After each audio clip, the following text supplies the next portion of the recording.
এখানে কড়াই তেল দিয়েছি, মাছগুলো ভেজে নেওয়া হয়েছে, ভালো করে লাল করে মাছগুলো ভেজে নিয়েছি। ভেজে নেওয়ার পর তেলের মধ্যে কালো সর্ষে ফোড়ন দেওয়া হয়েছে। এবার আমি দেব এখানে কাঁচা লঙ্কা, দুখানা কাঁচা লঙ্কা ভেঙে দিলাম। তারপরে কারি পাতা দিয়ে দিয়েছি, একটু খুন্তি দিয়ে নেড়ে নিতে হবে কারি পাতাটাকে। তো সাউথ ইন্ডিয়ান ডিশ তো কারি পাতা অবশ্যই যাবেই। পেঁয়াজ কুচিগুলো দিয়ে দেওয়া হলো। পেঁয়াজগুলো ভালো করে একটু লাল করে ভাজতে হবে। পেঁয়াজটা ভালো করে নেড়ে চড়ে ভালো করে ভাজতে হবে। তারপরে এখানে আদা রসুনের পেস্ট করা আছে। এখানে পেঁয়াজটা ভালো করে লাল হয়ে এসছে। 1 চামচ নুন দিলাম। 1 চামচ নুন দিয়ে তাকে ভালো করে নিতে হবে। স্কিপ করবেন না, ভিডিওটা পুরো আপনারা দেখুন।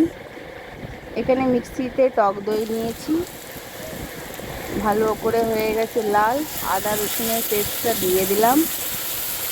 আদা রসুনের পেস্টটা দিয়ে ভালো করে নেড়ে নিতে হবে।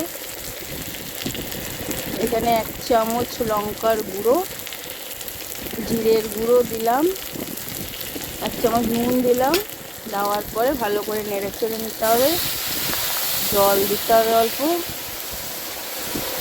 জল দেওয়ার পরে ভালো করে নেড়ে নিতে হবে। দইটা দিয়ে দিলাম, এখানে টক দইটা দিয়ে দিয়েছি। টক দইটা দেওয়ার পরে ভালো করে একটু নেড়ে নিতে হবে। নেড়ে নিতে হয় ভালো করে, গরমে নালে দইটা ফেটে যায়। এমনি সঙ্গে সঙ্গে নাড়তে হয়, হাই করে গ্যাসটাকে ভালো করে নেড়ে নেবেন। হয়ে গেছে, এবার মাছগুলো দিয়ে দিলাম। মাছগুলো দেওয়ার পরে ভালো করে নেড়ে নিতে হবে।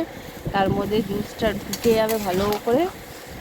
তাও ভালো করে নেড়ে ছেড়ে উপর নিচ করে এবার একটু হয়ে গেছে আমার কমপ্লিট সাউথ ইন্ডিয়ান ডিশ। এটা বেশ ভালো লাগলে লাইক শেয়ার সাবস্ক্রাইব করে দেবেন। Thank you.